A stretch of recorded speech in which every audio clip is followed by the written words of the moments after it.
Boa noite a todos. Então, vamos começar a gravação, a Masterclass. Lembrando que essa aula vai ficar gravada, caso vocês podem assistir novamente. Vou começar.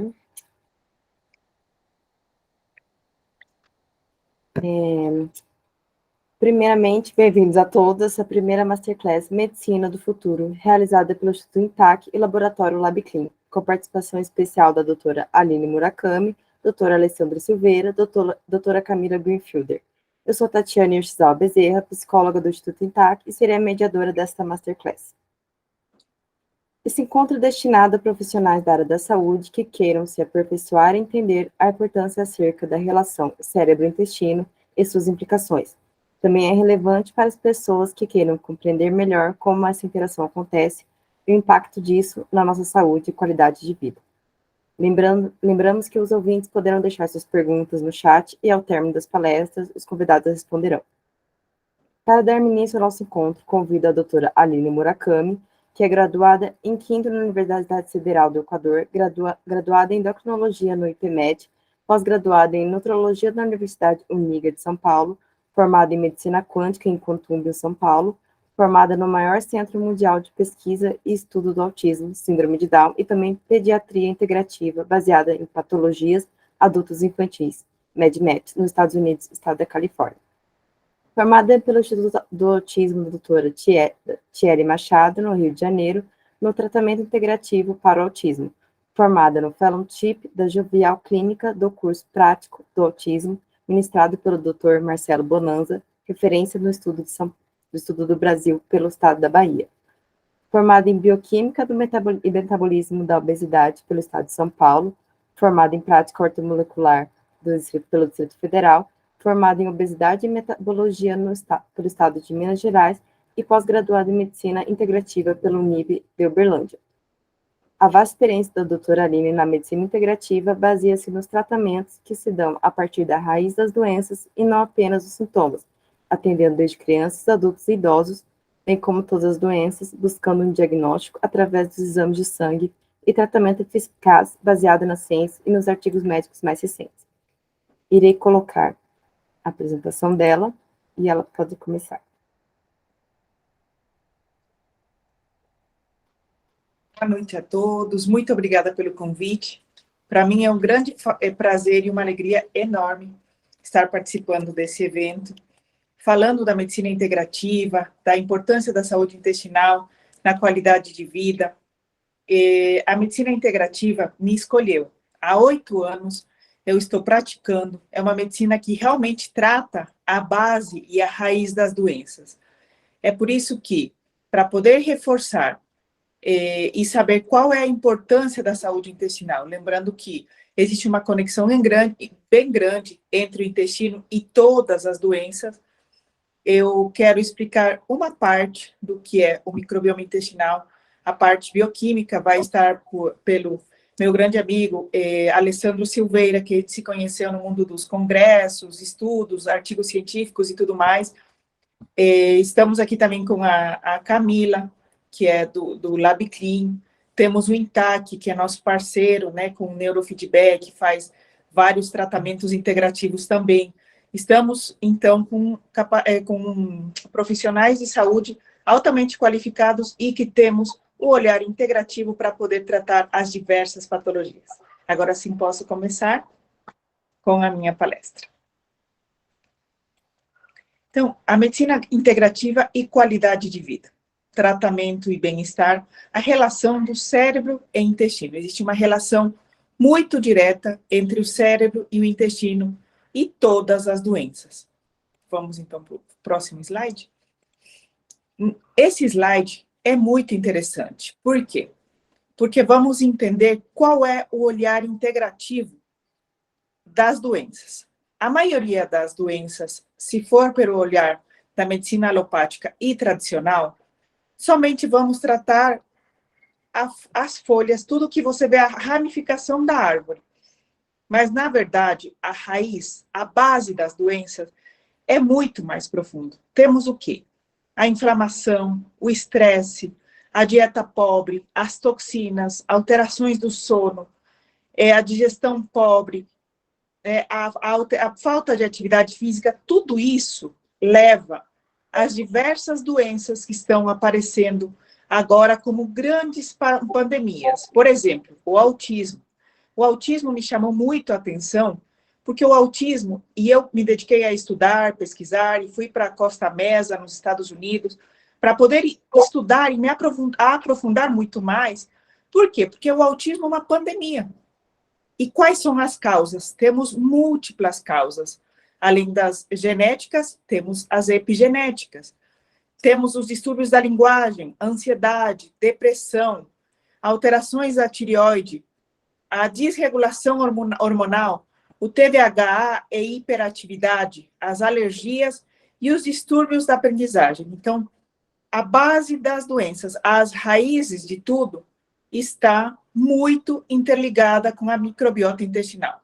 Porque uma microbiota intestinal que está alterada, e é o que a gente chama de disbiose intestinal, ela se manifesta nos indivíduos como, nos pacientes, como uma inflamação, como uma fadiga, toxicidade, entre outras alterações. Vamos para a próxima. Então, aqui a gente pode observar, nesse slide, as causas, vou resumir em duas causas principais. Temos as causas genéticas, que são as que vêm codificadas através dos cromossomos, vêm no DNA. Por exemplo, se no DNA da minha família vem no cromossomo a alteração da obesidade, que é uma obesidade familiar, eu posso mudar tudo isto através da epigenética. A epigenética é o quê? Hábitos saudáveis e alimentação saudável. Hábitos saudáveis engloba a atividade física, porque tudo está interligado, mas a gente consegue apagar a parte genética através das mudanças epigenéticas. Então, como tudo a gente pode observar através desse slide, tudo está extremamente interligado. As alterações metabólicas, alterações imunes, neurológicas, estão tudo ligado com o gastrointestinal, o estresse oxidativo. A pessoa que vive em estresse constante, alterações do cortisol, não consegue descansar, ou tem uso e abuso de corticoides a longo prazo, uso de antibióticos, vai alterar o quê? O estresse oxidativo. E o excesso de estresse oxidativo, ele se reflete como uma alteração gastrointestinal. A mitocôndria, se o estresse oxidativo está extremamente alterado, a gente tem um aumento do estresse oxidativo, vai se refletir como? Através da mitocôndria. A mitocôndria é uma organela intracelular que gera energia, gera ATP. E na mitocôndria, como ela gera energia, aí a paciente se sente cansada, com muita falta de ânimo, falta de energia, e pode somatizar como uma fibromialgia, depressão, ansiedade, ou qualquer alteração psiquiátrica. E o meio ambiente, estamos cheios de agrotóxicos, de metais tóxicos, então temos uma contaminação muito grande. O Brasil é um dos países que mais tem agrotóxicos do mundo. Então, o meio ambiente está totalmente contaminado, e a gente tem que aprender a se descontaminar, a fazer a detoxificação, pelo menos a cada 3 ou 4 meses, porque tudo isso vai acumulando e vai aumentando o risco de gerar doenças. Vamos para o próximo slide.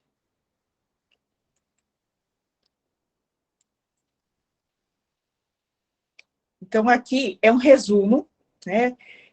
Como as leveduras e as bactérias patogênicas estão extremamente interligadas com várias alterações. Por exemplo, nas crianças, assaduras, gases, abdômen distendido, fezes fétidas, diarreia e constipação. Quando tem uma alternância entre diarreia e constipação, não só nas crianças, nos adultos também. Isso já é uma disbiose e devemos ficar de olho em como está a microbiota intestinal, porque devemos realizar a correção imediatamente. Se existe excesso de leveduras e bactérias patogênicas, leveduras, principalmente, estou me referindo à cândida. A candidíase pode dar riso sem motivos, que a gente vê muito, é muito comum nas crianças autistas, que têm o excesso de cândida no organismo. A criança está desconectada, tem um isolamento social, tem hiperatividade, irritabilidade e agressividade. Então, aqui vai o TDAH e o vício em doces e carboidratos. Tudo isto é um círculo vicioso. E se isto permanece, a pessoa nunca vai sair do TDAH, do autismo, entre outras patologias. Vamos para a próxima.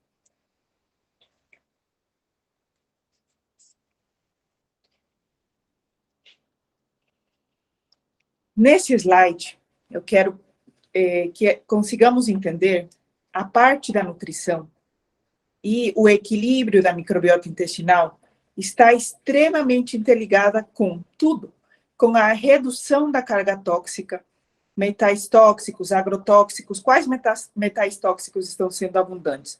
O alumínio, mercúrio, cloro, chumbo, arsênico, todos eles, principalmente o alumínio e o mercúrio, estão extremamente interligados com doenças neurológicas, neurodegenerativas, com autismo, Alzheimer, entre outros.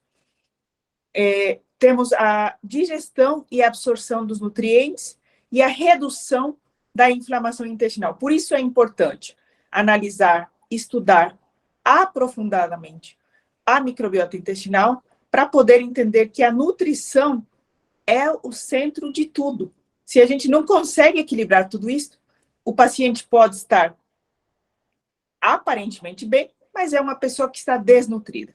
Porque não necessariamente a pessoa que está melhorando a microbiota intestinal está extremamente nutrida. Nutrida quer dizer o quê?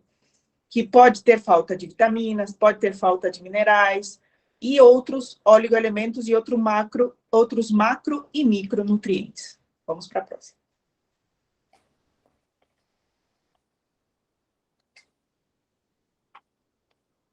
Coloquei aqui como exemplo a teoria dos múltiplos impactos no autismo TDAH, um exemplo bem típico do que é uma doença sistêmica. Então, a parte imune está alterada, o metabólico também, temos o estresse oxidativo, a toxicidade, a disfunção mitocondrial, que a gente já falou anteriormente, tudo está interligado com a parte gastrointestinal. Aqui já vamos olhar o que é a disbiose, né? Daqui a pouquinho eu já explico exatamente o que é a disbiose, conceito e tudo mais, mas olha só, a disbiose, ela está interligada com deficiências enzimáticas.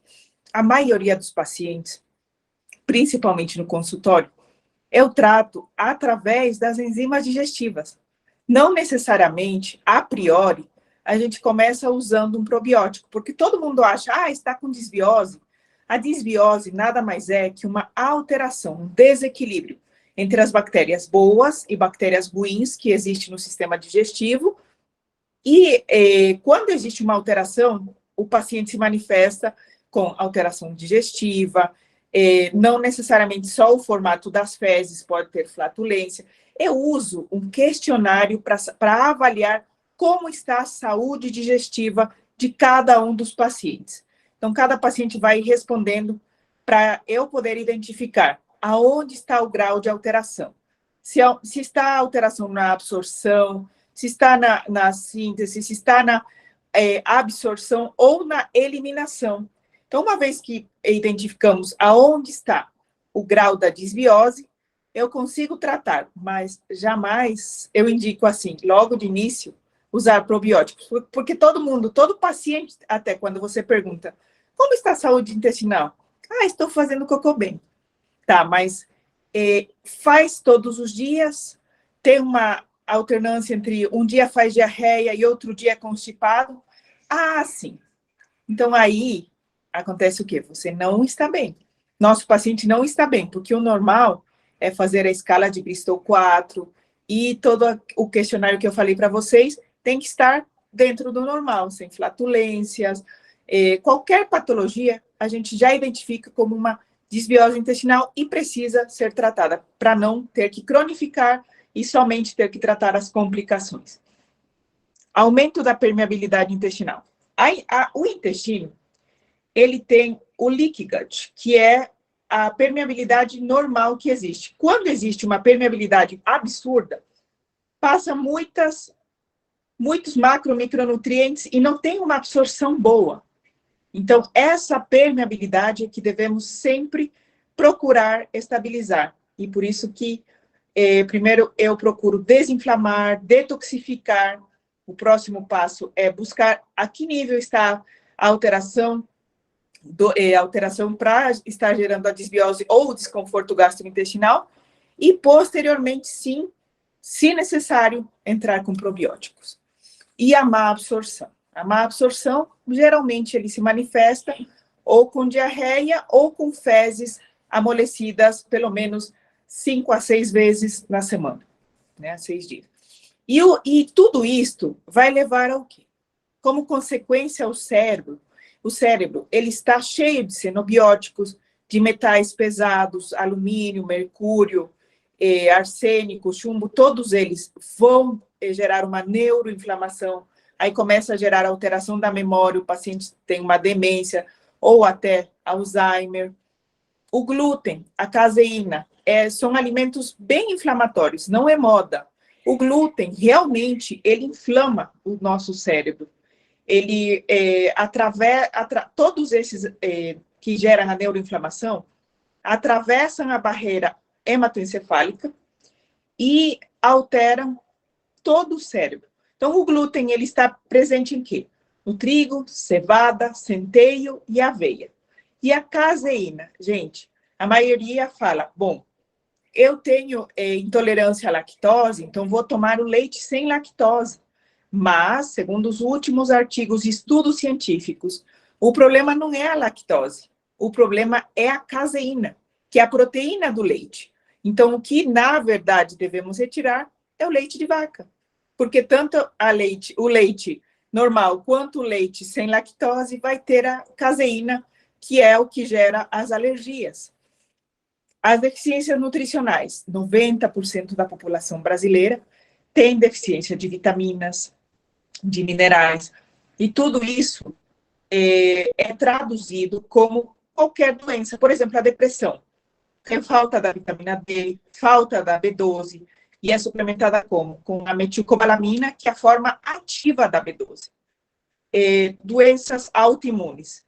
Atualmente, com tanto estresse, tantas alterações que teve após a pandemia, está aumentando o diagnóstico das doenças autoimunes. Então, é importante reduzir essa neuroinflamação para reduzir o risco de aparecimento das doenças autoimunes que estão aumentando absurdamente. Vamos para o próximo. Então, agora sim, eu vou explicar um pouco do que é o microbioma intestinal. Ele é um exame de sequenciamento genético que analisa o perfil de bactérias que contribuem para a saúde do nosso intestino, a saúde das células do nosso intestino.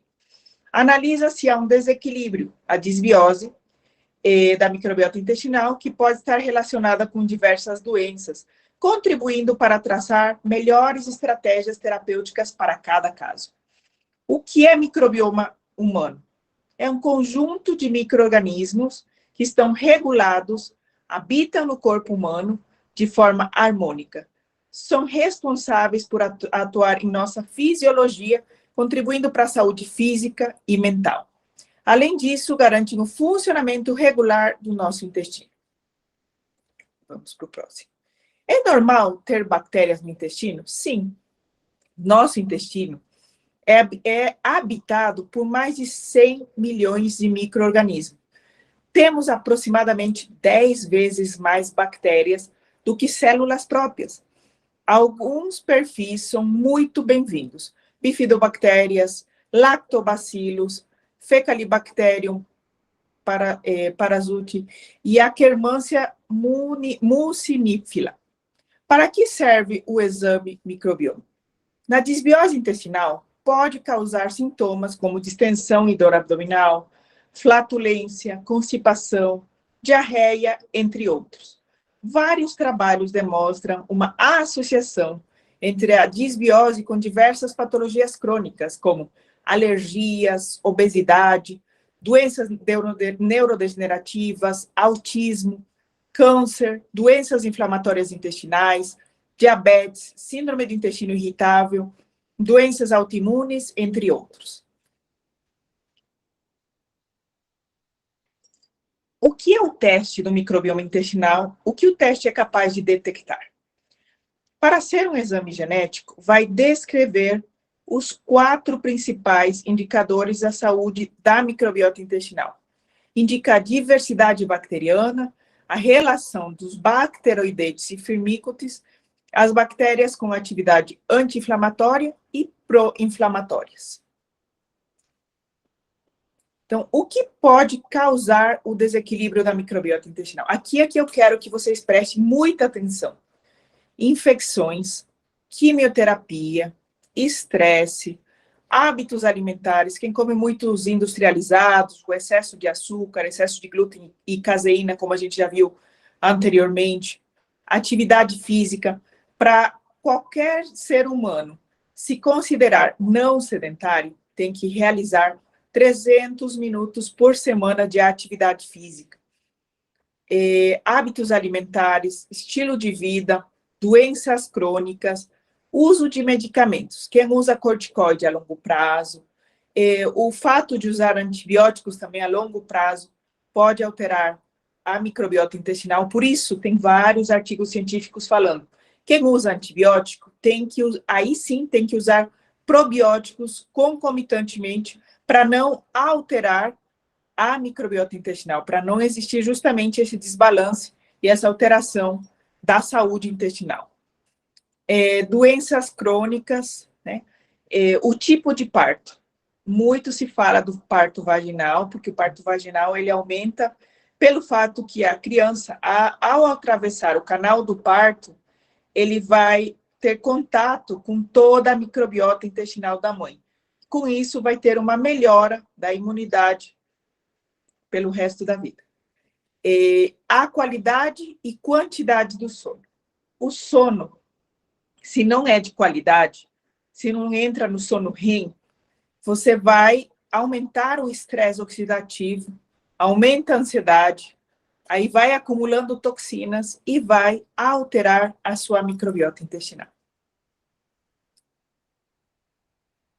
O impacto do exame microbioma na sua vida. Ele vai propor intervenções específicas para cada caso, como alteração na dieta, modificação do estilo de vida, utilização de suplementos alimentares e medicamentos que possam alterar a microbiota intestinal. Bom. Obrigada, doutora Aline. Vou interromper o compartilhamento. Muito obrigada também.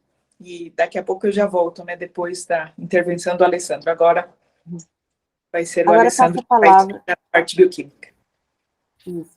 Agora passa a palavra para o Dr. Alessandro Silveira, criador do exame microbiota intestinal, farmacêutico formado pela Universidade Federal de Santa Maria, bioquímico da Pontifícia Universidade Católica Paraná, especialista em microbiologia pela PUC, doenças infecciosas e parasitárias pela Fundação Universidade Regional de Blumenau e educação pela Pontifícia Universidade Católica do Rio Grande do Sul, mestre em ciências farmacêuticas pela Universidade do Vale do Itajaí, doutor em ciências médicas pela Universidade Federal de Ciências da Saúde de Porto Alegre, pós-doutorado em análises clínicas na Universidade Federal de Santa Catarina.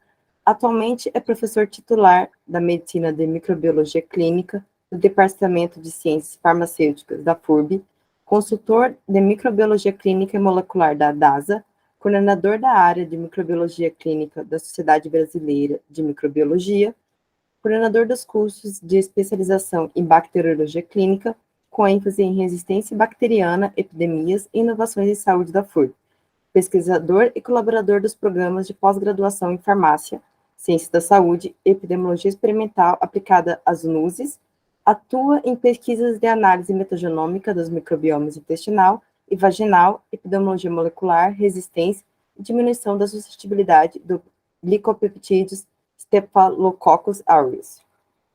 Pode começar a sua apresentação, doutor. Bom, pessoal, boa noite. Primeiramente, queria agradecer o convite, é um prazer estar aqui com vocês. Queria só confirmar se vocês estão vendo aqui a minha tela. Tá tudo certo? Estão me ouvindo bem? Sim. Sim, doutor, tudo certo. Então, a Aline conversou comigo para eu falar sobre o exame, né, do microbioma intestinal. Eu vou passar aqui mais ou menos, né, uns 30 minutos, porque ela, né, combinou comigo, né, para eu falar sobre esse teste, algumas orientações sobre quando realizar o teste, o que esse teste vai demonstrar e como interpretar. Acho que talvez seja interessante, né, eu me coloco à disposição um dia para a gente fazer discussão de casos, né, com resultado no microbioma, né, como é que esse resultado, um caso específico, né, ele pode ajudar o médico, o nutricionista, e também um exame que a gente tem feito muito e que tem uma excelência para avaliar a funcionalidade do intestino, que é o coprológico funcional. Então, se vocês quiserem, um dia a gente pode marcar para discutir casos e até trazer casos de vocês para a gente comentar. Bom, sempre que a gente fala de micro-organismos, né, a Aline já deu uma introdução, a gente pensa nesses micro-organismos como agentes causadores de doença. Mas não podemos esquecer que os cânceres podem ter uma associação direta com processos infecciosos. Então, segundo dados do INCA, 18% dos cânceres no Brasil têm origem por uma doença infecciosa, né? Isso é um número muito interessante, se a gente pensar, praticamente 1 a cada 5 cânceres aqui no Brasil tem relação com infecção, seja HPV, hepatite B, hepatite C, até o próprio Helicobacter pylori, entre outros, né? Mas, claro, né, falando de mortalidade, a gente tem, hoje, mais do que nunca, a gente falar de doenças infecciosas é um assunto muito atual, porque a gente tem essa história do que a humanidade passou nos últimos anos, mas se pegar, por exemplo, tuberculose já matou mais de 1 bilhão de pessoas na história da humanidade. Hoje, 2019, a Organização Mundial de Saúde falou que 20% da população mundial está infectada pelo bacilo da tuberculose. Tem a teoria infecciosa do Alzheimer, né, que hoje a gente já vê o Alzheimer de uma maneira um pouco diferente do que alguns anos atrás, por isso que ele é considerado diabetes do tipo 3. Então, além de uma relação importante com o intestino, e isso se chama diabetes do tipo 3, resistência periférica à insulina, formação das placas neuronais, devido à glicação, processos de glicação inespecíficos, a gente sabe que muitas infecções, como principalmente infecções pelos herpes vírus, citomegalovírus, Epstein-Barr, né, e até é engraçado, porque não é engraçado, né, é engraçado, mas é triste. Não sei se vocês viram o que tem sido falado da Anitta, né, então, falando de esclerose, de Alzheimer, por causa de uma infecção pelo Epstein-Barr, que é uma infecção branda, que a maior parte da população já teve contato com esse micro-organismo, né, e ele é um micro-organismo latente, ou seja, a gente entra em contato uma vez, ele vai ficar latente no nosso organismo pro resto da nossa vida. E a gente sabe que a microbiota cerebral, ela existe, a gente achava que os micro-organismos viviam só em algumas regiões do nosso corpo, a gente sabe hoje que no cérebro tem micro-organismo, no nosso sangue tem micro-organismo, no útero tem micro-organismo, locais que até bem pouco tempo atrás a gente considerava como estéreis. Né? E quando a gente fala de doença infecciosa, a gente tem que, infelizmente, né, falar que o Covid-19 foi só o começo, tem uma série de outras doenças infecciosas, alguns bugs que estão aí à nossa porta, para pegar o mais simples de todos, né, a resistência das bactérias aos antibióticos. Hoje a taxa de resistência é muito alta, e em poucos anos a gente vai estar com um problema tão sério que a gente provavelmente não vai ter mais antibiótico para tratar os processos infecciosos. Mas não é por causa disso que eu vim aqui conversar com vocês. A gente vai falar sobre a abordagem do microbioma intestinal. A gente sabe que a saúde intestinal é fundamental quando a gente fala, né, de medicina integrativa, e tudo mudou, sem dúvida nenhuma, no início dos anos 90, né, com o projeto Genoma Humano, que teve como missão sequenciar o genoma completo de um ser humano, com a premissa de identificar todas as possíveis causas das doenças. Sem dúvida nenhuma, essa informação é extremamente relevante, mas o que a gente viu, na verdade, é que após 13 anos de pesquisa e quase 3 bilhões de dólares investidos nessa pesquisa, a gente teve muito mais dúvidas do que certezas. Né? A gente começou a entender que conhecer o código genético no ser humano não é, né, ter a resposta para todas as perguntas. Claro que essa informação é relevante, isso é indiscutível, mas abriu uma janela para muitas outras intervenções. E isso é muito importante, por quê? Porque quando a gente fala, né, em conhecimento, e pode pegar qualquer área, a gente vai falar aqui de intestino, por mais que a gente possa estudar um tema específico, intestino, eu posso estudar microbioma intestinal. Se eu ficar estudando 24 horas por dia, 365 dias por ano, eu vou chegar, exatamente daqui a um ano, eu vou entender que eu sei muito menos do que eu imaginava que eu sabia. Por quê? Porque cada vez que você vai estudando, você vai ampliando os teus horizontes e você vai vendo que esse conhecimento, ele é cada vez mais tênue e essa busca pelo conhecimento, ela é limitada. E isso é uma coisa boa, porque, né, a gente está sempre se atualizando e está sempre se aprimorando. O que eu queria falar para vocês também, de maneira bem superficial, obviamente, é sobre o CRISPR, que é uma técnica de edição gênica, né, ou seja, que tem uma tesourinha, como a gente teve essa possibilidade, né, de cortar um pedaço do genoma que é defeituoso, e substituir por um genoma saudável. Por exemplo, né, uma mutação que vai predispor a determinadas doenças.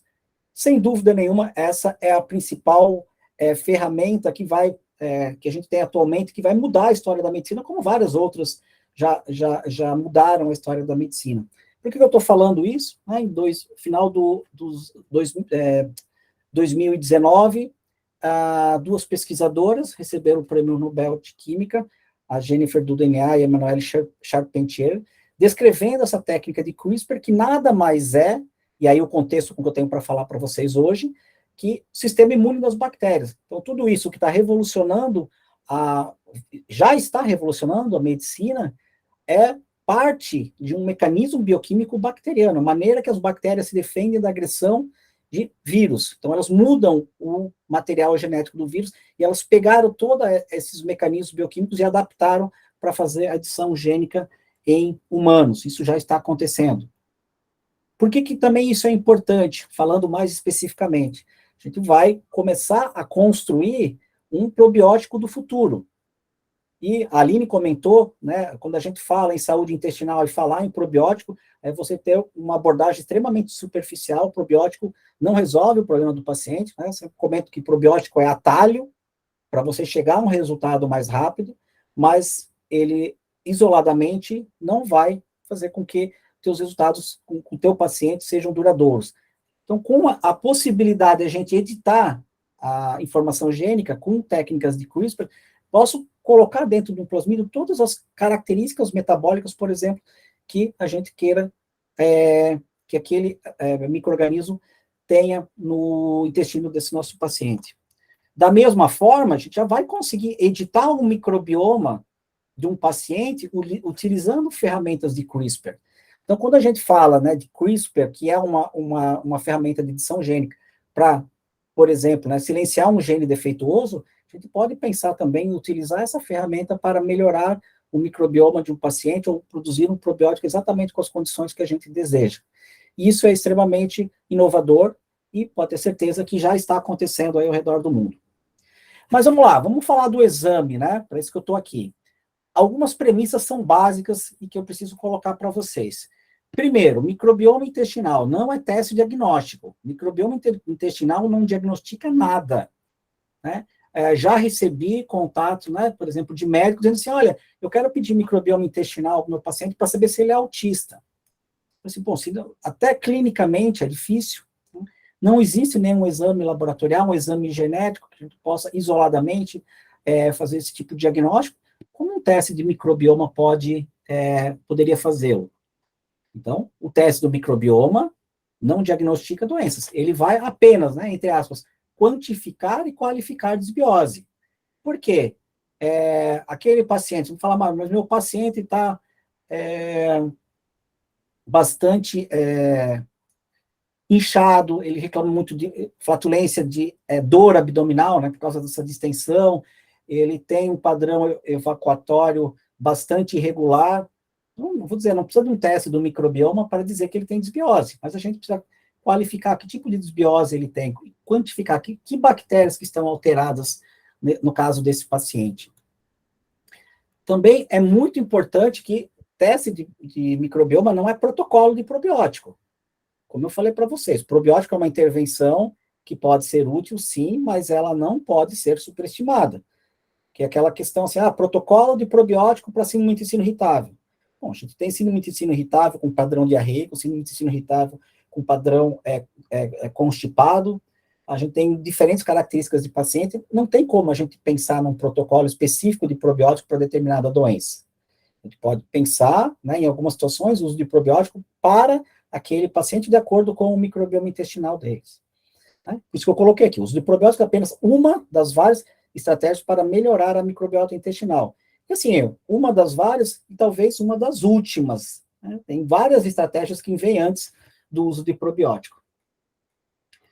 Prazo de validade. O que a gente vê? Todo momento estão saindo publicações. A gente está acompanhando, é uma ciência em construção, e muitas vezes as publicações elas têm uma certa contrariedade. Então, por exemplo, né, o protocolo de probiótico, a gente vê perfis completamente diferentes em populações diferentes. Então, isso tem que estar sempre bastante atualizado, porque mesmo um resultado de um exame que tem uma referência, essa referência pode mudar, né? E dependendo da circunstância, mesmo uma bactéria considerada boa, ela pode ter um aspecto fisiológico ruim. Eu vou dar um exemplo depois para vocês. Outra coisa muito importante, microbioma intestinal ainda não demonstra causalidade. Existe uma condição clínica que está muito próximo da gente conseguir dizer, olha, se a pessoa, esse paciente, né, tiver uma quantidade, por exemplo, né, de estreptococos galolíticos no intestino, tem uma maior chance de câncer coloretal. Então, isso já está muito próximo de causalidade. Por quê? Se fala muito em estudo associativo. Você pega uma população e pensa, eu fiz um estudo com uma população gigantesca e eu vi que o microbioma intestinal que tem a bactéria ABC é mais comum em obeso. Isso não demonstra causalidade, está demonstrando uma associação. Os estudos de causalidade, eles demoram muitos anos para serem comprovados, porque a gente precisa fazer estudo de corte, de acompanhamento, e verificar inúmeras variáveis para poder dizer, não, realmente, aquela doença é causada por aquela bactéria. E a velha história, né? A gente sabe que elas estão associadas, mas um desequilíbrio da microbiota intestinal, por exemplo, né? Que a gente sabe que um paciente obeso tem desequilíbrio da microbiota intestinal. Isso é causa ou consequência? A gente ainda não tem essa resposta. Discussão multidisciplinar. É muito difícil hoje, com todas essas ferramentas tecnológicas que estão disponíveis para os profissionais da saúde. Eu estou falando aqui de microbiômica, mas a gente poderia falar de nutrigenômica, a gente poderia falar de genômica, a gente poderia falar de metabolômica. São tantas ômicas, né, que a gente chama de ciências ômicas, fora todas os outros saberes relacionados à área da saúde, que é impossível para um único profissional ter o conhecimento de todas essas áreas. É claro que o profissional que está cuidando do paciente, ele tem um conhecimento sobre diversas áreas, mas é um conhecimento que ele é mais superficial. A gente pode pegar aqui, por exemplo, o médico e o nutricionista. O nutricionista é fundamental para que o médico possa, em conjunto, né, entender quais são as melhores estratégias nutricionais para aquele determinado paciente. Então, por mais que o médico tenha esse conhecimento da nutrição, o profissional que vai prescrever uma dieta, que vai calcular uma dieta, é o nutricionista. Então, Aristóteles já falava, né, o todo é maior que a soma das partes. Então, quando você junta vários profissionais com experiências diferentes, de áreas diferentes, você vê que o conhecimento gerado é muito maior do que a soma do conhecimento individual de cada um deles. Melhora do microbioma, saúde intestinal, melhora clínica. Então, a gente vê que quando o paciente melhora o microbioma, ele vai melhorar independente de qual for a condição dele. Né? Uma condição clínica por exemplo, uma doença crônica. Pode ser uma doença autoimune, como uma tireoidite Hashimoto, pode ser o próprio autismo, depressão, ansiedade, etc. Por quê? A gente está falando de melhora da saúde. Não há contraindicações quando você melhora a saúde intestinal desse paciente com a melhora do microbioma. Subjetividade e interpretação. O resultado, ele precisa ser considerado de acordo com as características do paciente. Por quê? Micro-organismos podem ter papéis bons ou ruins. Né? Muito se fala da quermância. A quermância quando eu converso com os profissionais, eu falo, mas eu preciso aumentar a quermância do meu paciente. Por quê? Porque a quermância é bom. Tudo bem, a quermância tem um perfil bom, mas não quer dizer que não tenha quermância, que esse microbioma está ruim.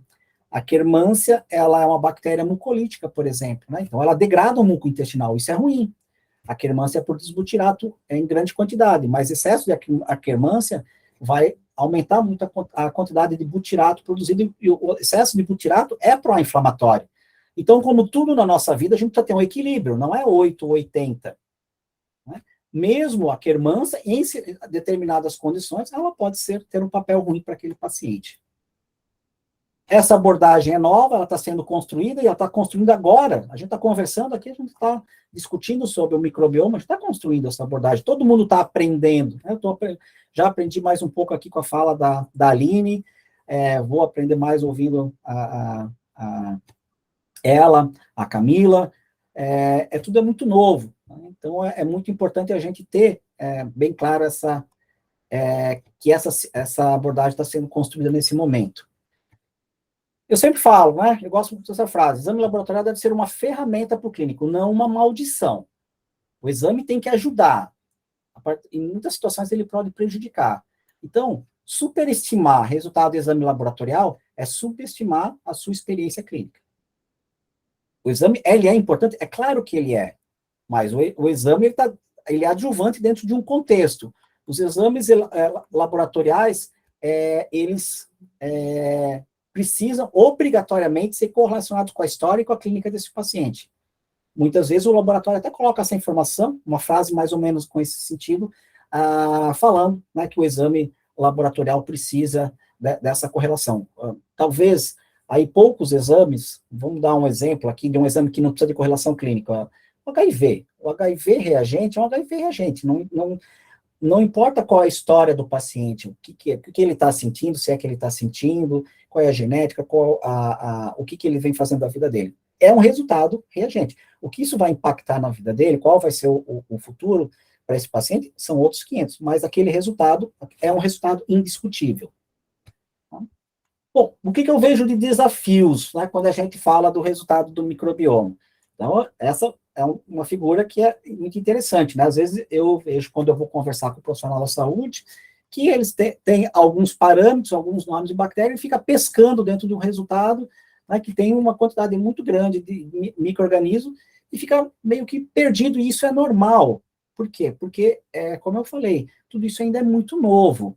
Os exames genéticos, né, de genética humana, quando entraram também com bastante força no mercado, também tinha muito dessa dificuldade da interpretação. Então, eu não acho que isso é um problema, eu acho que isso é algo, né, é uma fase que a gente tem que passar, e como tudo que a gente faz de novo, a gente muda, que a gente sai da nossa rotina, a gente precisa de um período de adaptação. E é muito importante falar que essa abordagem, né, de microbioma intestinal, publicação científica, aqui a gente está falando de publicação científica em artigos indexados, ou seja, publicação científica de qualidade. Eu fiz aqui uma estimativa, né, em julho desse ano, a gente teve, por exemplo, em 2021, 10.396 artigos falando de microbioma intestinal, com as mais diversas indicações, com as mais diversas abordagens. Então, evidência científica não é um problema. A gente tem para qualquer área médica, porque a chave de toda essa abordagem está mais ou menos descrita aqui nessa figura, que é a integração do microbioma humano com nosso sistema imune e, consequentemente, com o nosso metabolismo. Então, a gente sabe que um processo de desbiose está relacionado com obesidade, com inatividade física, aquela pessoa que tem problemas imunológicos, tem infecção crônica, que não dorme adequadamente, né, que está sempre estressada, que tem uma dieta com padrão ocidental. E aqui a gente começa a falar de praticamente todas as especialidades médicas. Por quê? Porque as especialidades, elas vão estar recebendo pacientes com doenças crônicas. Toda vez que eu tenho um paciente com uma doença crônica, eu tenho um impacto do microbioma. Então, aqui nutrólogo, infecto, endócrino, cardio, onco, psiquiatra, imunologista, neurofisiatra, geriatra, torrino, psicólogo, nutri, gastro, ginecologista, reumatologista, urologista. Enfim, todos esses profissionais, a saúde intestinal para eles é importante e vai impactar na saúde desses pacientes. Então, a gente acaba conversando com esses profissionais praticamente o tempo todo. Indicações do microbioma, então, naquele paciente que tem depressão, autismo, e a gente pode falar aqui, né, de doenças neurodegenerativas, doenças cardiovasculares, câncer, aquele paciente que tem infecções crônicas, transplante de fezes que cada vez é mais comum aqui no Brasil, síndrome do intestino irritável, alergias, diabetes, distúrbios digestivos, aquelas mulheres, principalmente, né, que sofrem com candidíase vaginal de repetição e que vão lá no ginecologista e fazem, né, o uso de, por exemplo, né, de pomadas antifúngicas e que tem recidiva, por quê? Porque ela tem um problema que é muito mais sistêmico do que propriamente tratar aquela cândida que está ali na mucosa vaginal. Dor crônica, doença autoimune, TDAH, COVID, obesidade. Então, assim, as indicações, elas são das mais diversas possíveis em qualquer situação clínica que se o paciente tenha algum distúrbio crônico. O que eu gosto de comentar com os prescritores, né, é o que esse exame pode trazer para ele? Atendimento personalizado. Nosso paciente, ele é único. A gente, hoje, por isso que eu estava falando para vocês antes de protocolo, não tem como eu falar de protocolo para um paciente que ele é uma genética única, ele tem uma história de vida única, toda a influência ambiental, a epigenética, é único. Então, como é que eu vou tratar esse paciente da mesma forma? E o microbioma é extremamente diversificado de um paciente para o outro. Nosso genoma é muito parecido, tem similaridade de 99% do nosso genoma. O nosso microbioma, ele é muito mais diversificado. Como é que a gente vai falar de uma medicina integrativa sem avaliar a saúde intestinal, sem conhecer esse microbioma intestinal?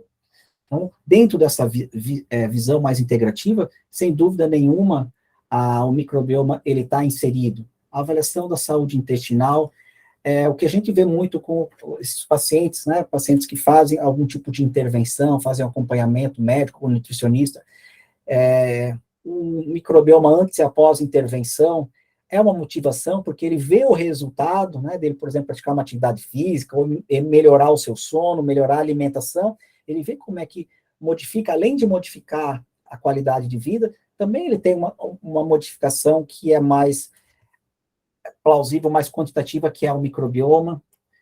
A gente consegue otimizar uma intervenção dietética, quando for o caso, uma suplementação, porque eu sei que tipo de micro-organismo está aumentado ou está diminuindo nesse paciente, e sem dúvida nenhuma, né, não só a dieta, mas qualquer outra intervenção que for, porventura, seja necessária para esse paciente. Né? Por quê? Com o microbioma, a gente pode avaliar de maneira criteriosa essa desbiose, que a gente sabe que o paciente tem desbiose pela história clínica dele. Bom, metodologia é o que menos importa aqui, mas só para explicar para vocês, a gente tem uma amostra de fezes, esse material, ele é extraído, todo o DNA que está ali, inclusive DNA humano, porque nas fezes tem DNA humano, se faz um preparo de biblioteca genômica, a gente vai colocar alguns primers, né, e com isso a gente não sequencia o DNA humano, né, por exemplo, 16S, que é uma região do RNA ribossomal que só existe nas bactérias, é feito um sequenciamento, então esse é exame de altíssima tecnologia, tudo que a gente tem de mais avançado em termos de sequenciamento genético é usado no microbioma, a gente utiliza os mesmos equipamentos, as mesmas tecnologias para fazer o sequenciamento de um genoma humano, né? O sequenciador é o mesmo, que muda são as ferramentas, né? O local onde a gente vai sequenciar esse DNA, depois vai para um software, que a gente chama de bioinformática, que vai avaliar esses resultados, vai transformar no laudo, que é o que vai chegar para vocês, né? Então, a gente sequencia uma região do RNA ribossomal das bactérias, que é o que a gente chama aqui da região V3 e V4. Também, muitas vezes me perguntam, né, existem duas metodologias, o 16S e o Shotgun. O 16S, a gente vai sequenciar uma pequena parcela do RNA ribossomal das bactérias. Ele é muito mais simples, ele é mais rápido, mais barato, né, e é uma ferramenta muito mais para o dia a dia do consultório. Agora, se você tem, né, um grupo de trabalho, você está inserido dentro de uma universidade, você está fazendo um projeto de pesquisa, Hoje, as principais revistas científicas, elas não querem mais 16S, elas querem um shotgun, porque o shotgun, a gente sequencia tudo. É um sequenciamento muito mais robusto, ele é mais demorado, ele é muito mais caro. Né? O shotgun costuma custar aí 3 a 4 vezes mais caro que o 16S. Os dois são bem comparáveis do ponto de vista do resultado. Tá? Então, a qualidade do resultado, o que esse resultado vai representar, eles são muito parelhos. A grande diferença é qual é o objetivo que a gente tem. Como eu falei para vocês, o 16S é muito mais adequado, ele é muito mais aplicável para a clínica médica e de nutricionista. Existem também alguns perfis, né, que eu chamo que são como se fossem as turminhas, por exemplo, né, são os enterotipos. Esse é um artigo que saiu na Nature, ele já é um artigo mais antigo, ele é de 2011, tem mais de 10 anos, mas fala que tem 3 tipos principais de enterotipos, os bacteroides, Prevotella e Ruminococcus, que estão associados, né, com a dieta a longo prazo desse paciente. Então, a gente sabe, né, que bacteroides têm uma dieta mais rica em gorduras boas, e também alguns tipos de carboidratos. A Prevotella, uma dieta muito mais rica em vegetais e fibras, e Ruminococcus, aquelas gorduras mais de má qualidade, digamos assim.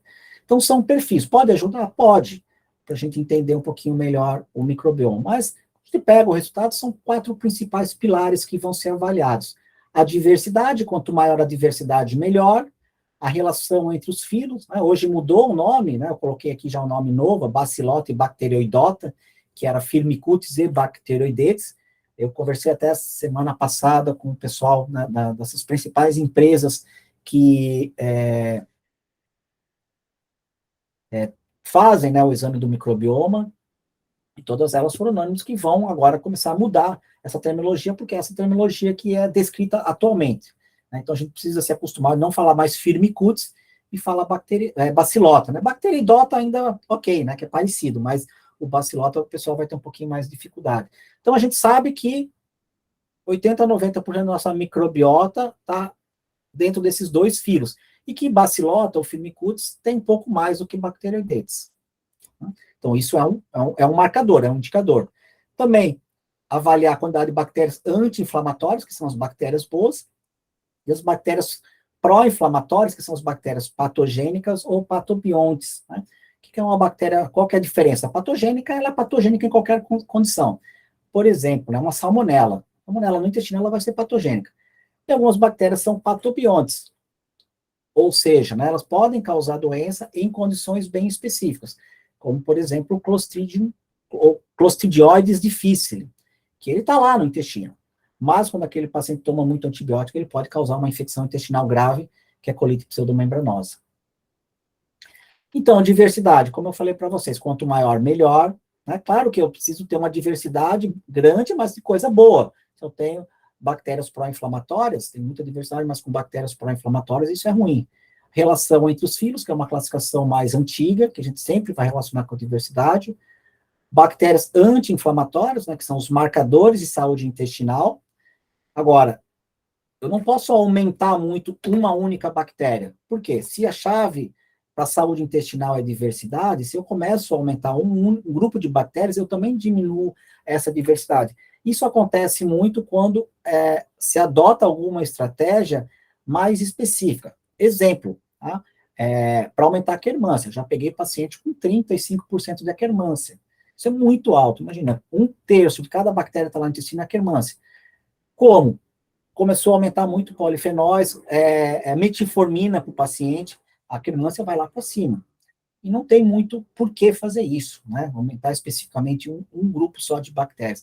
Então, por mais que eu estou colocando uma bactéria boa, anti-inflamatória, eu estou diminuindo a diversidade. E as bactérias pró-inflamatórias, que são aquelas que vão alterar essa metabolômica intestinal, né? E a gente tem que tomar cuidado com os patobiontes. Outro exemplo de patobionte, Cândida. Cândida não é bactéria, é fungo, mas a Cândida está ali. Todo mundo tem Cândida no intestino. Toda mulher tem Cândida e Gardnerella na sua mucosa vaginal. Eles não estão causando nada. Agora, quando tem um desequilíbrio, por qualquer motivo, tomou antibiótico, essa Cândida pode começar a fazer a festa, e aí ela se transforma num patobionte. Ela está se tornando patogênica numa situação específica. Agora aqui, vamos dar um exemplo só de bactéria ruim. Todo mundo, quando vai ouvir falar de Helicobacter pylori é ruim. Né? Artigo aqui de 2021. Helicobacter pylori, ele é um comensal, ele é um simbionte ou um patógeno. Né?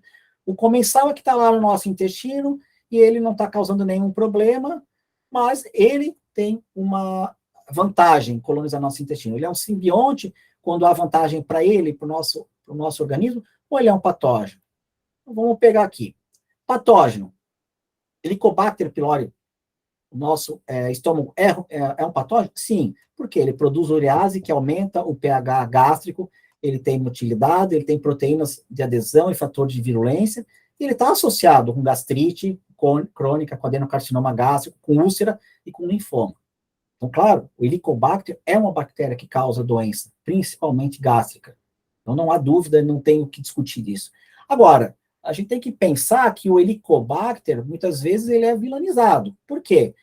Porque metade da população, ou mais até, é colonizada pelo Helicobacter.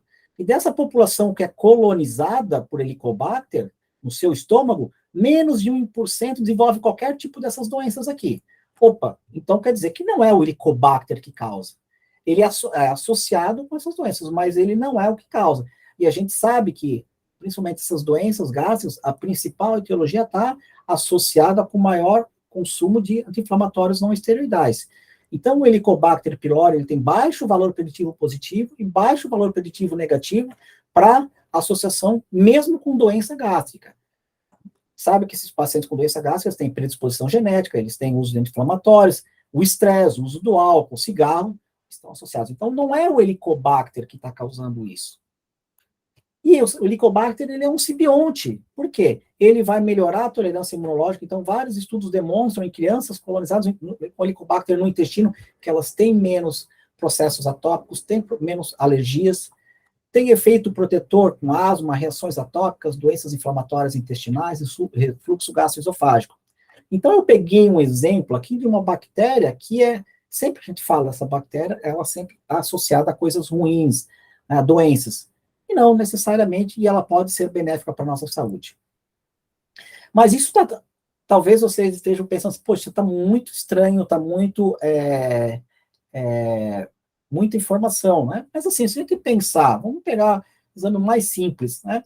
A gente pegar um paciente com uma glicose de 85, será que esse paciente ele está sem problema nenhum, né? Falando agora do metabolismo da glicose.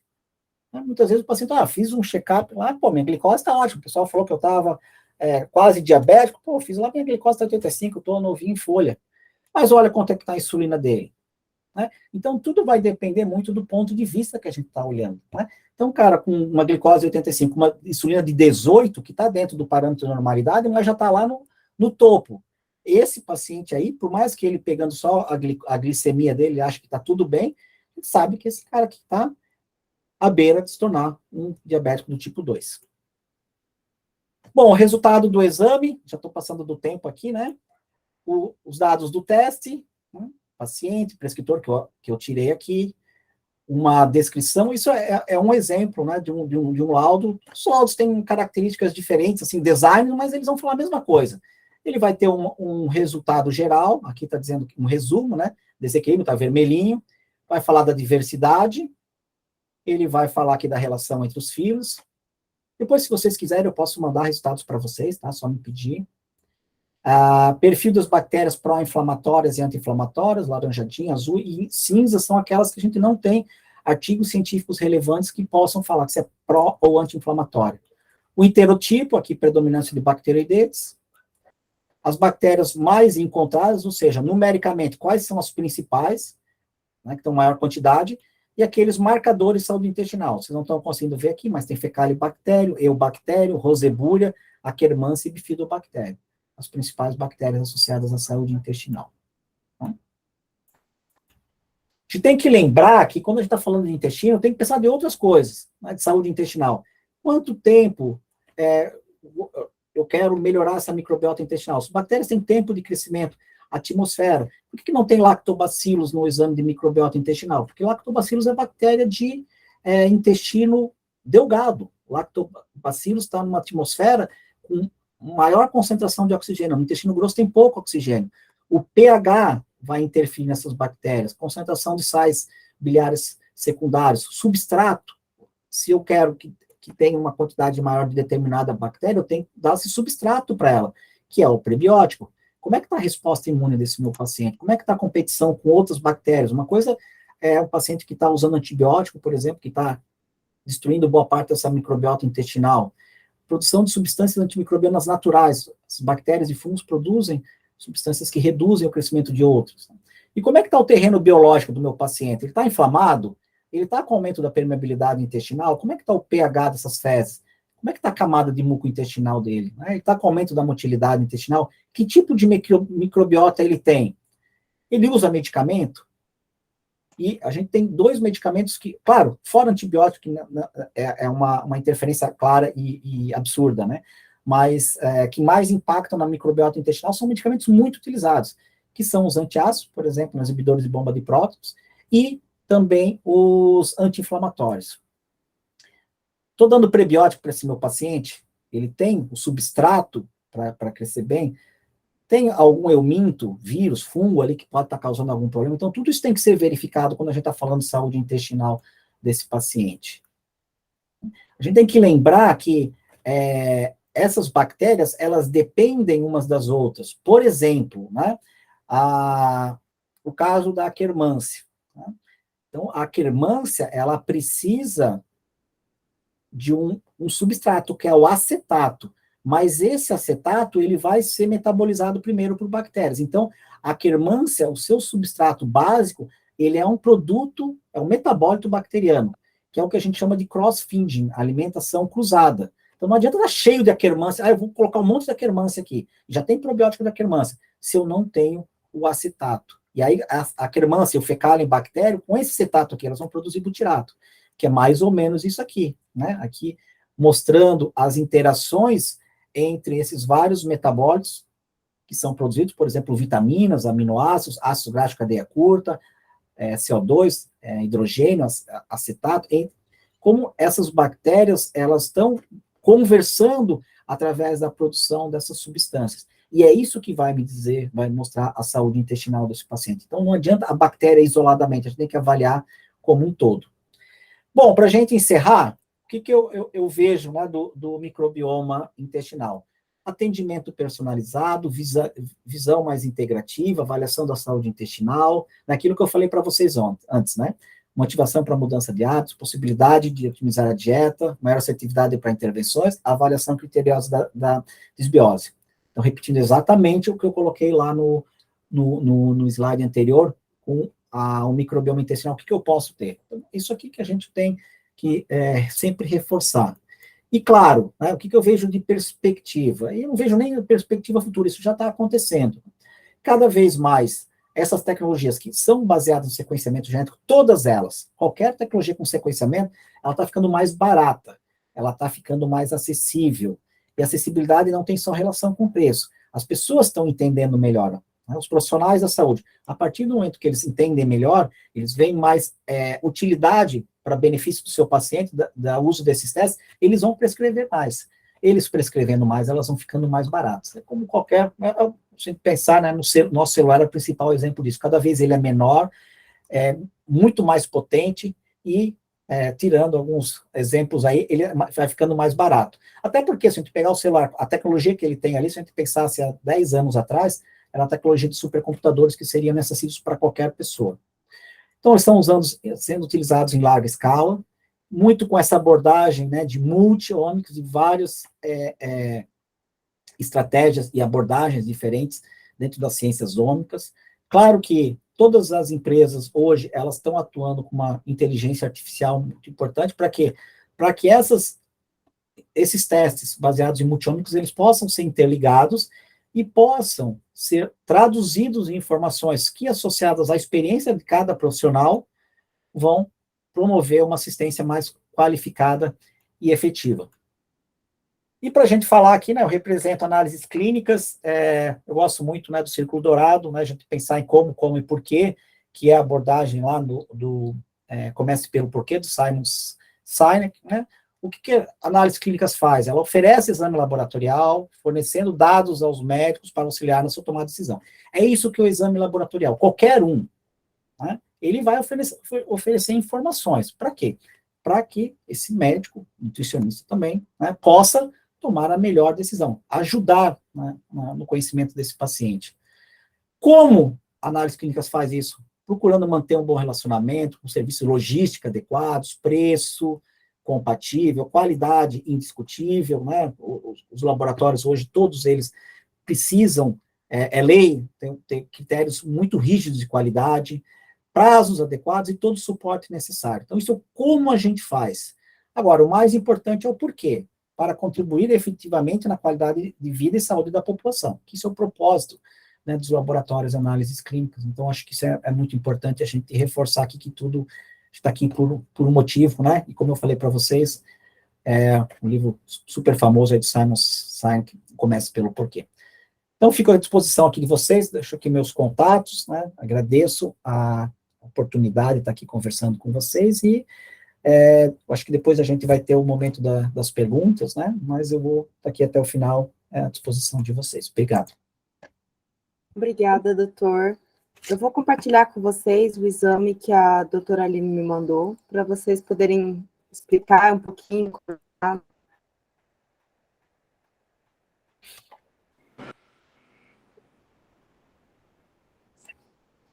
Estou aqui de volta, mas antes de explicar o exame, Tati, aproveitando o gancho do Alessandro, eu vou explicar de uma paciente que ela veio com hipotireoidismo funcional. Quer dizer, todos os exames estavam bem, só o TSH que estava em torno de 5,6. O retorno dela foi hoje, por isso eu falei, vou até aproveitar, porque o próximo passo era pedir o exame da microbiota intestinal.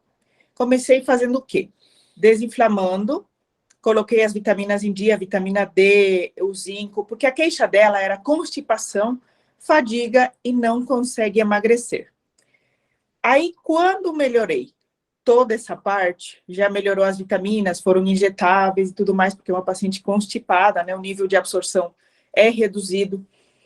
Aí, o resultado foi o seguinte, o TSH está em torno de 1, depois de 15 a 20 dias que realizou os exames, todos os marcadores marcadores para ver os anticorpos, obviamente, são negativos, né, anti-TPO, anti-tireoglobulina, todos eles negativos. Então, a paciente melhorou. Agora, se fosse sem analisar tudo, sem analisar que a tireoide precisa desses macro, micronutrientes, precisamos melhorar a priori o intestino, eu desinflamei, detoxifiquei, aí sim, pensar posteriormente no teste do microbioma. Eu deixei para uma segunda instância pedir o exame, mas graças a Deus é uma paciente que está melhorando. Então, eu vejo que muitas vezes os médicos, a gente se precipita em tratar um sintoma ou em tratar uma patologia que a gente vai querer forçadamente falar, bom, é um hipotireoidismo. Não, vamos com calma, vamos em doses homeopáticas. Doses homeopáticas quer dizer o quê? Passo a passo. Vamos respeitando a individualidade. Como essa paciente já melhorou, estamos felizes, né? E não precisou usar nenhum tratamento, né? Precisou unicamente melhorar e equilibrar, ter um equilíbrio no metabolismo dela. Bom, eu vou explicar um pouco do meu exame, do meu resultado de exame da minha microbiota intestinal.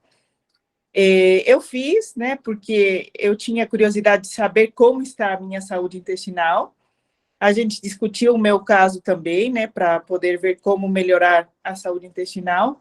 E, se Deus quiser, no ano que vem, 2023, fazer o estudo de análise de casos complexos e tudo mais, que vão ir surgindo, estão surgindo no dia a dia no consultório. Então, assim, a minha queixa principal era um pouco de incômodo, dores abdominais, constipação, tinha dias que eu não conseguia ir para o banheiro, e, basicamente é isso.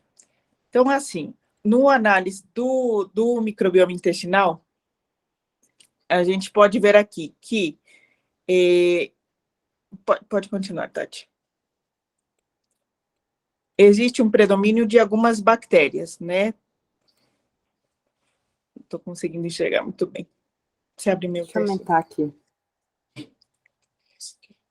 Não, o outro, meu teste.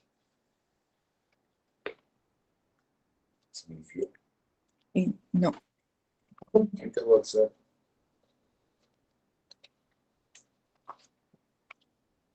Esse daqui que não consigo enxergar. Tá. Os bacteroides, né, eles estão aumentados. A porção da Blautia também está aumentada. E o Fecalibacterium prausnitzii. Uma quantidade mínima, né, Alessandro? Aí, quando a gente analisou, viu as outras conclusões, as conclusões principais do meu exame, né, quais são as orientações, é bem interessante, porque aqui saem os sintomas, né, dor abdominal, a sensibilidade abdominal há 10 anos, que eram as minhas principais queixas, mas a conclusão do análise, a gente viu que existe um índice de diversidade bacteriana dentro dos valores de referência, não há predominância de espécies, né? Mas, assim, a razão entre os Firmicutes bacteroides está um pouco abaixo do valor de referência, aí o que foi indicado é diversificar um pouco mais a minha alimentação, aumentei para 25 gramas de fibras diariamente, tem melhorado muito já os sintomas, a proporção dos filobacteroides acima do valor de referência, uma proporção adequada entre os demais filos identificados, tem uma proporção adequada entre os demais filos, né? Bactérias marcadoras da saúde intestinal, temos detectadas dentro dos valores de referência, Rosebutia e a Akkermansia mucinifera. Não detectada o Fecalibacterium, Eubacterium e Bifidobacterium. Bactérias probionetes e pró-inflamatórias detectadas acima do valor de referência a Klebsiella pneumoniae. Aí, para equilibrar a microbiota, como a Akkermansia está um pouquinho abaixo do normal, mesmo que o Alessandro não indica sempre equilibrar a Akkermansia, mas é uma bactéria que ela é anti-inflamatória, né? Então, ela vai ajudar a reduzir os níveis de depressão, vai ajudar também a melhorar a saúde intestinal. O que eu optei por fazer? Primeiro, mudanças dos hábitos, melhorar a alimentação, aumentar as fibras, né, 25 gramas por dia aproximadamente. E para aumentar a Akkermansia, na minha fórmula, eu coloquei um pouco de Akkermansia, posteriormente um pouco de Lactobacillus, e eu coloquei o Neuropsicare. O Neuropsicare, ele está me ajudando bastante também, eu vou usar só durante um mês. Está na apresentação, Tati, por favor. Nos slides. Posso encerrar essa? Nos slides. O Posso Neuropsicare... encerrar essa? Sim, pode. Ele é um pool de lactobacillus que ele vai me ajudar a desinflamar, a detoxificar, está me ajudando a melhorar a saúde intestinal. Eu comecei há uma semana, vou usar durante um mês, aproximadamente. Estou diversificando um pouco mais também a alimentação, porque às vezes pela correria do dia a dia não era tão diversificada, não tinha tantas frutas, somente uma fruta de uma qualidade, então agora estou melhor. Olha como nós, profissionais da saúde, às vezes esquecemos de nos cuidar, né? Então, agora sim estou diversificando mais, e com isso, graças a Deus, o meu intestino está melhorando, consegui superar essa constipação que eu tinha crônica, e unicamente estou usando os lactobacilos durante um mês. Então, aqui está, o Neuropsicare. Ele serve para melhorar o metabolismo, a parte hormonal, a parte imunológica. Ele vai reduzir o risco de depressão, alteração do humor. A inflamação intestinal também tem reduzido bastante, a ansiedade e depressão também. Então, eu fiz esse mix, esse pool de lactobacilos junto com o Neuropsicare e um pouquinho de Akkermansia também para poder suplementar o meu intestino, e estou tendo ótimos resultados. Eu vou ir contando para vocês, nos meus stories do dia a dia, da semana que vem, como estou evoluindo. Mas, assim, posso já dar um depoimento que estou melhorando, e com certeza vou indicar para vários pacientes, vamos continuar fazendo estudo de vários casos clínicos para o 2023. Bom, era isso, né, para finalizar, e agora vamos com a parte prática, que está nas mãos da doutora Camila. Obrigada, doutora Alessandra, doutora Aline, por todas as informações. Agora passa a palavra para a doutora Aline, farmacêutica, gestora do laboratório LabClean. Por favor, irei pedir encarecidamente que, se em seguida, já pode começar sua apresentação.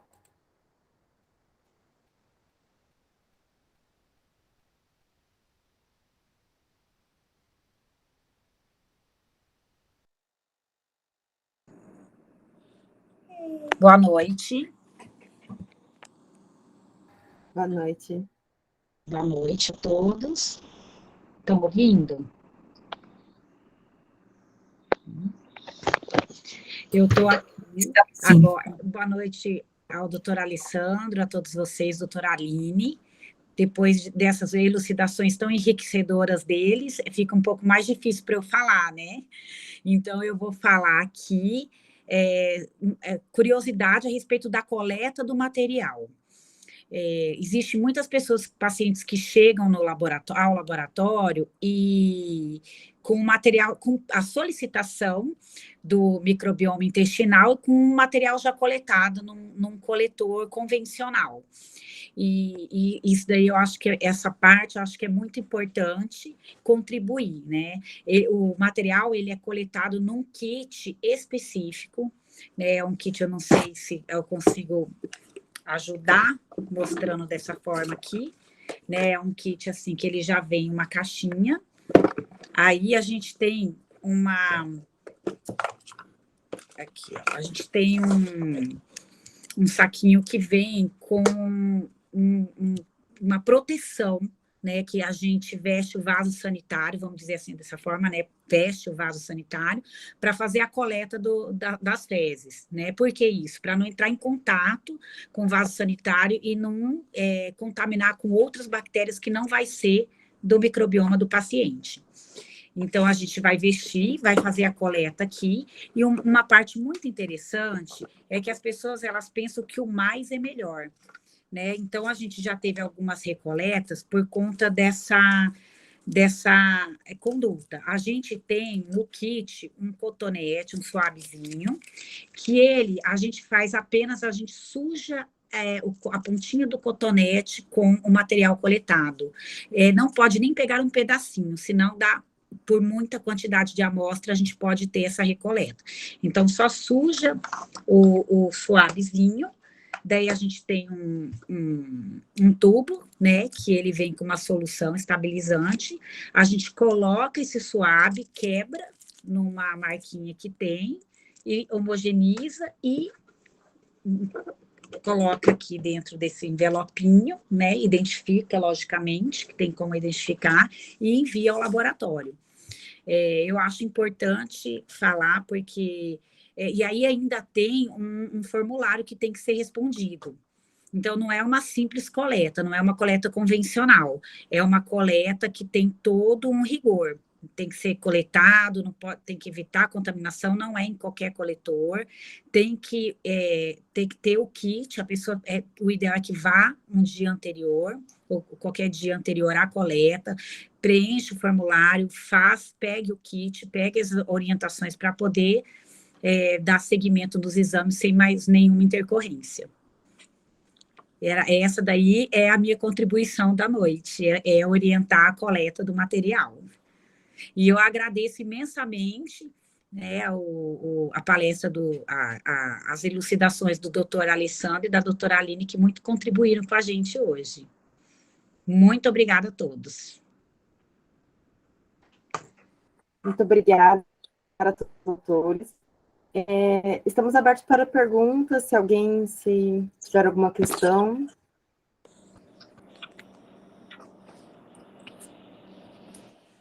Bom, creio que não temos, mas eu tenho uma.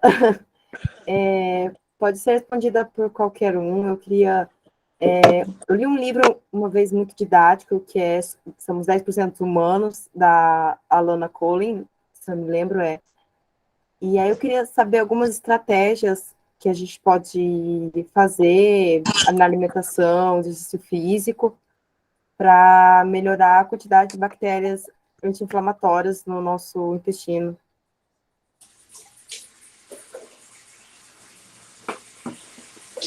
Aline, você fala ou quer que eu comente?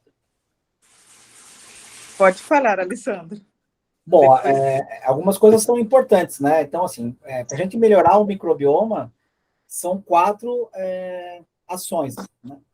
Basicamente, né? Alimentação saudável e diversificada. Então, já conversei com várias pessoas que têm uma alimentação saudável, mas pouco diversificada, né? E aí o microbioma é um reflexo. Então, esse é um ponto. Segundo ponto, sono. É um sono de qualidade, um sono reparador. Sem uma melhora do sono, não vai ter uma melhora na nossa saúde como um todo e também, consequentemente, o nosso microbioma. A atividade física é importante, modulador do nosso microbioma, e também o manejo da nossa saúde mental, né? Todo mundo está sujeito a problemas, a estresse, enfim, isso é da vida humana. Hoje a gente tem estresse por várias situações, né, do trabalho, das nossas obrigações, das nossas exigências, mas a gente tem que pensar que nossos antepassados, há milhares de anos atrás, eles tinham estresse porque eles não sabiam se eles iam ter o que comer, tinham que lutar pelo seu alimento. Hoje não é um problema mais para nós. Então, o estresse faz parte da vida humana desde que o homem é homem. Então, como a gente vai manejar isso, que é muito importante, né? O estresse pode ser manejado de várias formas, né? Até a própria atividade física vai ajudar na melhora do estresse, atividades relaxantes, né? Até mesmo hobbies. E outra coisa muito importante, né, que não está dentro desses 4 pilares, mas que é um problema muito sério, que afeta a humanidade de maneira geral, que é o uso de medicamentos. Os medicamentos impactam no nosso microbioma, todos eles sem exceção. E a gente fala do problema do uso de medicamentos, aqueles medicamentos que não têm prescrição médica. Se você vai no médico, o médico faz uma avaliação, ele prescreve o medicamento para você, maravilha, né? A gente comenta aquela pessoa que vai lá na farmácia, ou tem os medicamentos que ela guarda em casa e toma por qualquer motivo. Então, essas são as principais formas de melhorar o microbioma. Agora, para a gente falar de forma mais específica, aí teria que avaliar, né, cada caso. Qual é o objetivo do paciente, né? Então, um dos principais objetivos das pessoas procurarem atendimento médico, nutricional, é perda de peso, né? E é difícil, muitas vezes, para essas pessoas entenderem que a questão principal não é a perda de peso, a questão principal é a melhora da saúde. Quando ela melhorar a saúde como um todo, ela vai ter, a perda de peso vai ser uma consequência. Eu quero mudar a minha microbiota porque eu preciso ter melhor desempenho esportivo. A gente sabe que os atletas de alto desempenho, normalmente, eles têm desbiose, né, pelo excesso de proteína na alimentação, né, para aumentar a força muscular. Proteína é bactéria, proteína é substrato para bactéria proteolítica, são bactérias pró-inflamatórias, então são bactérias ruins. Então tem que avaliar como é que a gente pode melhorar isso, né? É muito comum também estar atuando em parceria com médico, neurologista, psiquiatra, né? Tem esses pacientes com distúrbios associados ao eixo intestino-cérebro, ou mesmo, né, na oncologia, que além de melhorar a imunidade do paciente, né, que está fazendo quimioterapia, também melhora a resposta a determinados quimioterápicos. Então, tudo isso precisa ser avaliado, cada caso é um caso, né? Então, assim, para a gente pegar o exemplo, até queria fazer algumas perguntas para a Aline, a gente já conversou, né? Mas quando eu vejo ali o teu resultado, né? Já tinha visto há algum tempo, mas eu nem lembrava mais. Você comentou, assim, queria te perguntar quanto é que está a tua insulina? Esqueci de um detalhe. A insulina está em 8. A minha glicose, ela estava em 92 há 2 meses. Hoje está em 88, depois de todas as mudanças. E a insulina, quanto é que estava e quanto é que ficou? Antigamente estava em 11, agora está em 8. Porque assim, é importante, né? Porque o valor de referência é 20, né?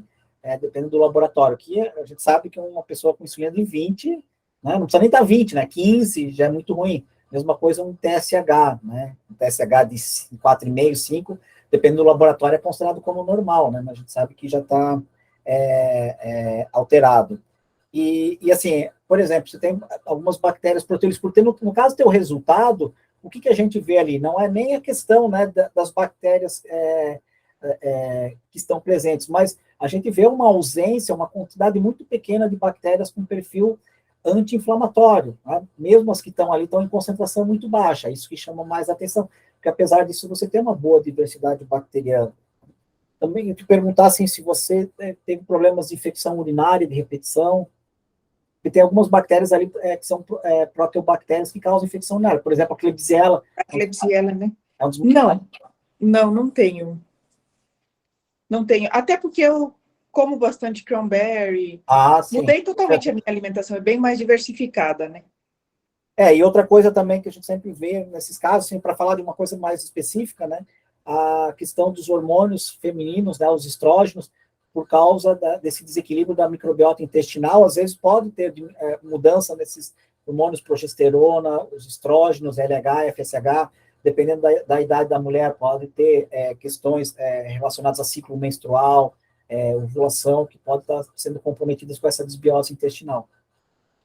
Exatamente, eu estou pesquisando, tem várias pacientes, pelo menos 10 a 15% das pacientes estão indo com Klebsiella pneumoniae de repetição, e algumas têm sinusite e infecções urinárias de repetição. É a mesma Klebsiella, né, que está relacionada. Uhum. Então, existe uma inflamação, por isso que eu falo para as pacientes, devemos sempre analisar qual é a bactéria. Agora, já não é só a Escherichia coli, agora está dando bastante a Klebsiella pneumoniae, né, que tem como apagar tudo isso através de uma dieta, tem vários suplementos, tem vários fitoterápicos que vão reduzir o risco de infecções urinárias recorrentes, cranberry, vitamina C, zinco, e alimentação em si, né, que é o que eu estou fazendo e também prescrevendo para as pacientes. E quando você usou esse blend de probióticos, você não teve problema de distensão? Não. Porque é uma reclamação muito comum dos pacientes, né? Quando usa uma quantidade grande de probiótico. Não, tô indo bem. Sim. Tem uma pergunta, a Luzila Shares queria saber quando devemos realizar o exame, somente quando apresentar algum sintoma, ou pode ir procurar o exame sem sintoma? Bom, assim, é o que eu sempre falo, né? O exame é como a gente bater uma fotografia no intestino. Como qualquer exame laboratorial, ele tem uma indicação num estado agudo, né? Se tem algum problema, mas a ideia é que a gente use e mais especificamente esse exame como um monitor da nossa saúde básica, né? Então, não precisa ter uma indicação específica para fazer esse exame. Eu estou fazendo o exame dentro de uma estratégia de um check-up, por exemplo, né? Por quê? Porque a gente está fazendo a avaliação da saúde intestinal. Claro que quando eu coloquei ali quando indicar, são aquelas situações clínicas, né? Paciente que tem uma queixa, que você tem uma indicação clínica do uso desse exame para contribuir nas estratégias para melhorar, né, a qualidade de vida, a assistência desse paciente. Mas pode ser feito a qualquer momento. Como eu falo, depende qual é o objetivo do paciente, né? A gente sempre tem que estar alinhado ao objetivo, procuro explicar o porquê do exame. É muito difícil eu falar com o paciente, né? Eu normalmente falo com o profissional da saúde e é importante a gente demonstrar o que vai receber com esse resultado do exame para não gerar uma expectativa que depois não vai ser cumprida, que aí faz o quê, né? Faz com que ocorra uma frustração, porque a gente não quer que ocorra essa frustração com a indicação desse resultado.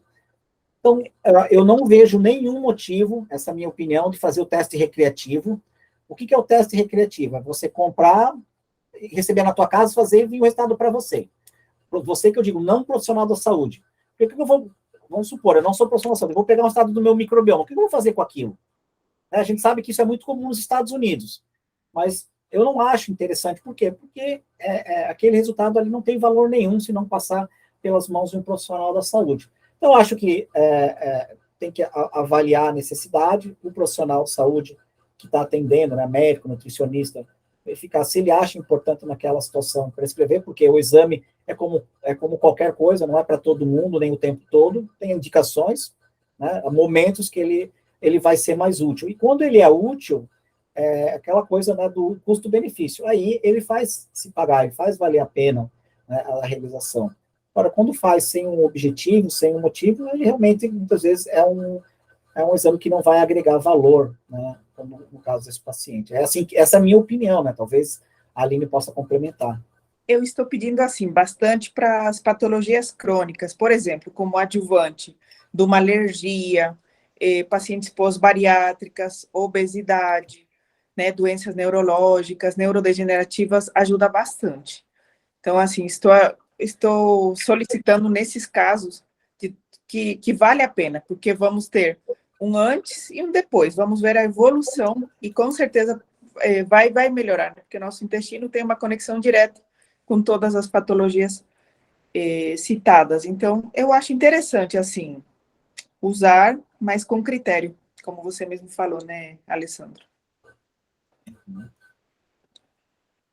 Somente essas perguntas? Alguém mais? Bom, creio que estamos encerrando. Nós, do Instituto INTAC, agradecemos, nos sentimos lisonjeados com a presença de todos. Gostaria de agradecer aos palestrantes e a todos. A Masterclass ficará gravada e disponível nos canais do YouTube. Muito obrigada e boa noite. Muito obrigada a todos, obrigada pela parceria ao INTAC, ao LabClean, Alessandro também, que nos esteve na apresentação também, muito obrigada. E obrigada a todos que estavam como ouvintes, né? Até uma próxima. Obrigado pelo convite, foi um prazer.